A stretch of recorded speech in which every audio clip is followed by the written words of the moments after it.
जवाब दिया बाबा, आज की डेट में महाराज जो राम नाम का नाम बगैर पैसों में मिलता है, लोग उस पर भी व्यंग उठाते हैं और राम नाम का नाम लेना पसंद नहीं करते हैं। और समझाते हुए बोली, कन्हैया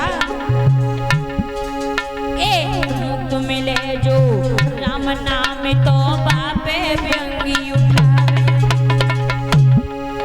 और मरे गए मर घट मसान पे चंदन फूल चढ़ावे रे बेढंगी दुनिया भूला भुलैया में भुलानी है बेढंगी दुनिया।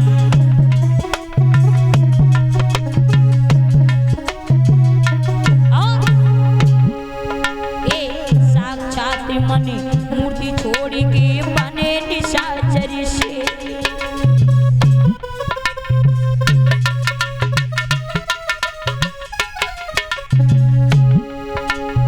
साक्षात मनी मूर्ति छोड़ के बने निशाचर से।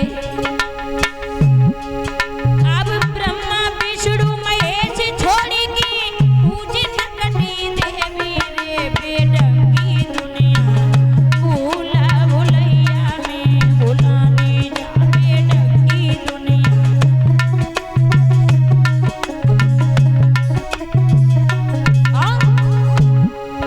अरे दुखिया भैया पानी मांगे लाठी लेके धावे,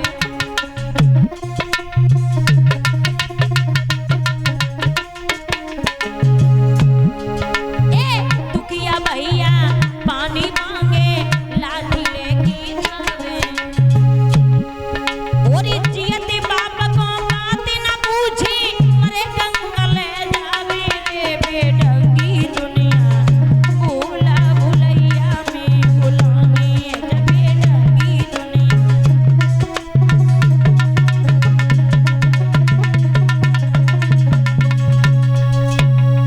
जवाब दिया है बाबा, अगर देखा जाए तो हकीकत में दुनिया बेढंगी है। और भैया ये बात बिल्कुल सत्य है।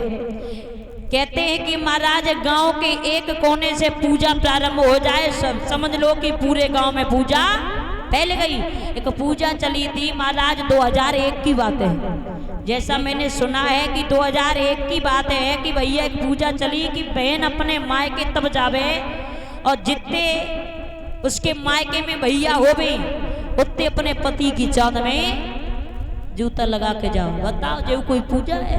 और कुल माताएं रात में लगा के गई मायके, ऐसा हुआ है क्योंकि ये पूजा अच्छी लगती है। एक और पूजा चली थी कि छोटी बहन अपनी बड़ी बहन को जलेबी खवाए। बताओ दादा ये कोई पूजा है? हकीकत में लोग अंधविश्वास में डूबे हुए हैं। एक पूजा और चली थी कि साली अपने जीजा को मिठाई खवाए। बताओ ये कोई पूजा है? तब जीजा जी कछु दक्षिणा है, सीधे कह दो हमें जरूरत है तो मिल जाएगी। काहे ये पूजा के अटरन सटरन जोड़ रखे हैं। वैसे बदलाव बहुत हो चुका है, बहुत हो चुका है बदलाव। महाराज श्री सुखदेव जी तो यहाँ तक समझा रहे, हे राजन परीक्षित, ये महाराज अगर पूजा की बात आई है तो सबसे ज्यादा हमारी माताएं पूजा मानती हैं। ये बात बिल्कुल सत्य है। सबसे ज्यादा माताओं के अंदर पूजा है। अगर दरवाजे पर कोई आ भी जाता है महाराज, अगर कह दे दिन दशा अगर थोड़ी बहुत बता दे, और जवाब दिया हमारे घर में तो बहुत दिनों से चक्कर है। जवाब दिया रे हाथ दिखाओ, हाथ दिखाए, जवाब दिया देखो तो सही, जवाब दिया अरे तुम्हारे घर में एक लोग मर चुके, अरे जवाब दिया ये तो बिल्कुल सत्य कही। तुम्हारे घर में एक नीम खड़ा, जवाब दिया ये तो बिल्कुल सही कही। जवाब दिया तुम्हारे घर के पीछे एक बुगरिया है, जवाब दिया ये तो तुमने बिल्कुल ही सत्य कह दी। जवाब दिया चक्कर कैसे हटे?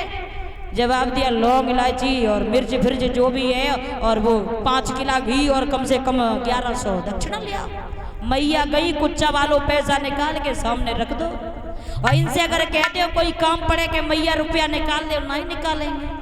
अगर इनके मतलब की बात हो तो कुच्चा का पैसा बहुत जल्दी निकल आता है ना।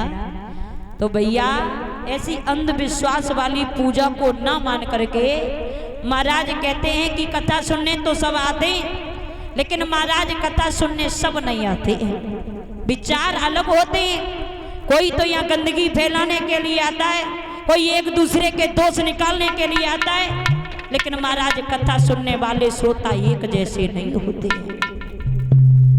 एक कवि कल्पना कर रहा है, बड़े सुंदर शब्दों में लिखा है क्या कि श्रोता सब श्रोता रूप नहीं और कछ होते